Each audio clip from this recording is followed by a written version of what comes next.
Et on va continuer sur cette commission paritaire nationale de mercredi prochain pour relancer toute la politique conventionnelle, Pierre, puisque tu es le président de la commission paritaire nationale. Merci. Merci Gilles. Donc, oui, comme on l'avait dit au dernier webinaire avec le directeur, on avait dit qu'il fallait relancer toute la vie conventionnelle, aussi bien en local qu'en région, et bien sûr au national aussi.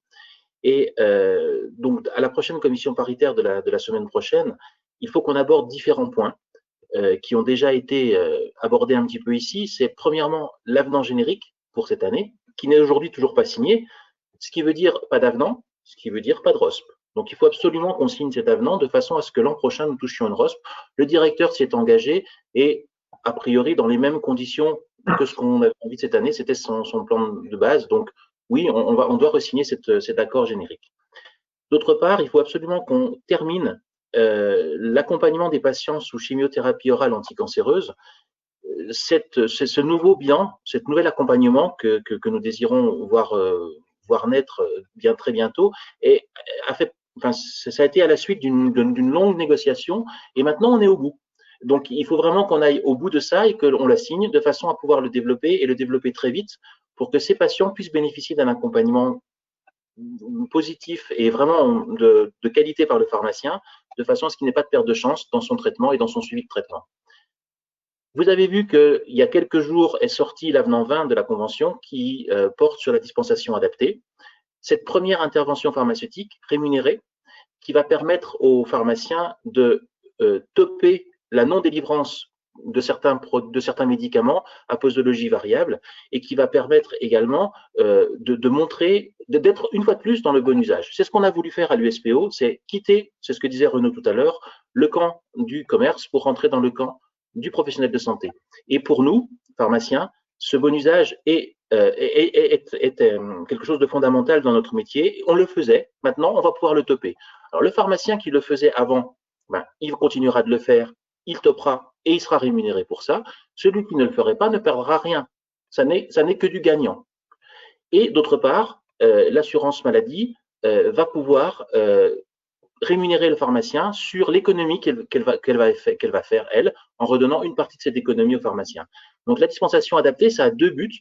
Le premier, c'est de topper la non-délivrance totale et totalement des médicaments et de pouvoir dire, ben voilà, on a adapté pour tel patient un traitement qui a une posologie variable en fonction de ses besoins et pas en fonction d'un volume de dispensation, et puis d'être rémunéré. Et surtout, c'est la première fois que l'intervention pharmaceutique va être topée, va être rémunérée.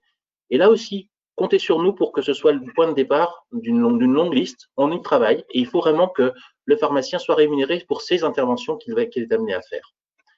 Un autre point qui va être important de négocier aussi, c'est le topage du non substituable, des raisons du non substituable. En 2019, il fallait marquer non substituable à la main en toutes lettres pour qu'on puisse ne pas délivrer le générique et faire quand même un tiers payant. Depuis janvier 2020, ça a changé. Il faut marquer une raison du non substituable. Donc, c'est le CIF, le MTE, etc. Mais, étant donné que la crise est arrivée, on a eu très peu d'ordonnances faites en 2020. On a eu beaucoup d'ordonnances qui étaient des renouvellements 2019, donc avec les règles de 2019. Aujourd'hui, maintenant que l'activité médicale reprend, on voit des ordonnances arriver avec ces mentions, surtout la mention CIF, et on ne peut pas les topper, alors qu'il était prévu dans nos logiciels de pouvoir les topper et de pouvoir dire à l'assurance maladie, on ne donne pas le Princeps parce que le médecin a mis la mention CIF, la mention MTE. Alors la mention MTE, elle ne pose à personne de problème puisque la liste est très définie et que ce sont des molécules à marge thérapeutique étroite que tout le monde connaît, aussi bien les médecins que les pharmaciens, donc c'est pas ça qui va poser problème. Mais la mention CIF, on se rend compte qu'il peut y avoir quelque chose, une déviance de la part de certains médecins sur l'utilisation. Il faut qu'on puisse le signaler à l'assurance maladie. Aujourd'hui, on n'en a pas la capacité. On ne peut toper dans nos logiciels que non substituable, mais pas dire pourquoi. On a demandé au LGO d'être d'équerre par rapport à ça. Il nous avait promis de l'être un peu plus tôt que maintenant. Voilà, il faut relancer pour que l'assurance maladie fasse pression sur les éditeurs de logiciels de façon à ce que nous puissions toper et nous puissions dire la raison du non substituable. Voilà, ça c'est l'immédiat. Et puis, on pense à l'après et à la négociation d'après et de la convention qui va arriver et des différents avenants qui vont encore arriver pour faire évoluer la profession et continuer de faire prendre le virage que l'USPO a fait prendre à notre profession dans le bon usage et dans le parcours de soins. Merci Pierre. Je ferai deux petits commentaires avec un coup de gueule comme l'USPO est capable de le faire. Sur les génériques, c'est insupportable ce qui se passe. C'est-à-dire qu'on voit aujourd'hui, au-delà de ce qu'a expliqué Pierre, des ordonnances qui reviennent avec médicaments au même prix que le princeps, dont le pharmacien doit vous donner le princeps sans vous faire payer en faisant le tiers payant. Écrit de façon aussi maldite que ce que je viens de le faire. Et ça veut dire que c'est écrit à la machine. Et quand vous voyez plusieurs médecins dans plusieurs régions qui ont le même libellé, ça veut dire que certains les aident à mettre ça en place. Et certains qui ont des intérêts à voir le princeps prendre des parts de marché sur le générique. Je vous rappelle que la loi dit que le médecin doit prescrire en décès.